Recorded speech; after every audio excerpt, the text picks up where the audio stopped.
And I don't think we talk about that enough as women. You know, we put a lot of focus on men, but we got to talk about these trifling women who support these men, who protect these men when they know these men are doing some foul, awful things, you know?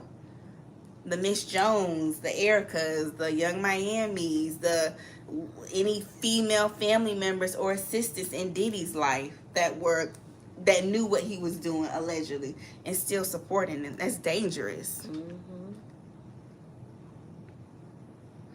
Let me see. She said, poor Tamaz, Ebony. She keeps putting us in his business. Yes, she does. That's her pride and joy. Sunflower Babe said she was in jail when the daughter was young. Right, okay. That's why she was with her dad. 3 minutes inmates peeps. Sonia Freak said that visit that dropped today was Nestor saying to Sonia, game over. I'm not going to be fooled by you anymore. I think he was just doing that because that was the video. I think when the text messages come out after that, I think he's going to be on and on her. Because he needs to continue to get money. He needs to continue to get those pics. He might need some more eyeglasses. I think he was just doing that. And let's talk about that call. In that call, he pretty much was telling her, you know, I don't know how this thing gonna go. I believe in the Lord. I've been trusting in the Lord. But way before I came in here, I don't know how this gonna all end up. I don't know if, you know, if this gonna turn out in my favor. I'm just gonna take this thing one day at a time. He was real dry with Sonia. He was extremely dry with her. You know, like they were, you know, like that was his homeboy that came to visit him. And I don't know if he's feeling some type of way, because that was August 25th of 2024. So, you know, things ain't really rocking in his favor right about now. So he might have been in his feelings about something. And, you know, she ain't looking appealing to him no more either. Sonia looked like she need to go get herself together. She really need to get her stuff together. She carrying the weight of this case on her shoulders. She carrying the weight of the case on her shoulder. When she don't have Hey, everybody. to. Hey, Cass. Hey, Queen Black. Hey, everybody. Yeah. And I think that Nesto is like, girl, I'm trying to live my life for the Lord. I don't know what it's going to be like in here no more for me. And, you know, that's pretty much what he told her. I know you don't believe in God, but I do, and I've been believing in God. That's your thing. You know. So let me, okay. Go ahead. Let me ask y'all this. Was he trying to low-key throw shade at Manny Fresh? What was he talking about when he was saying how, you know, he's read the Bible several times, so he's very familiar with the word. You know, basically, what he said, immolating, not imitating, but immolating. You know, like he a Bible scholar.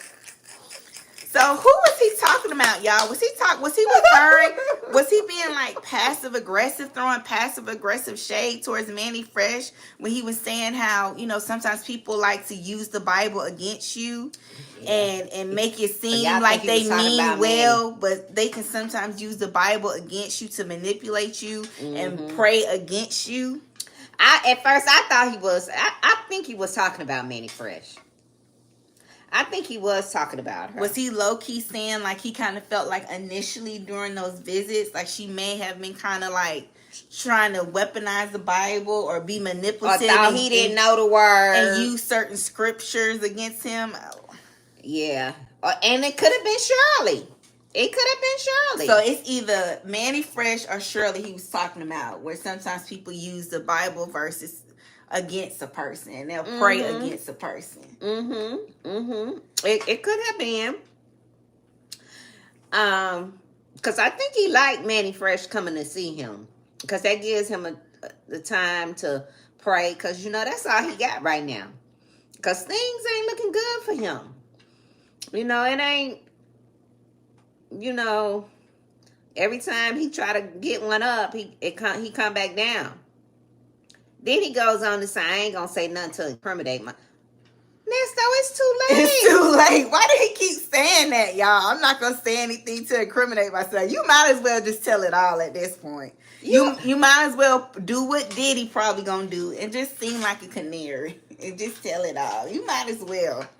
And he tired of talking to Sonya about the same old thing. They really can't talk about what they want to talk about no more. And, you know, at this point, he like, you know, it is what it is. Hopefully I can get out of this. Hopefully I can get out of this and get out. Which, you know, miracles do happen. I don't think he getting out. But I don't think he getting out. And that's just my opinion. I think he's going to be in there.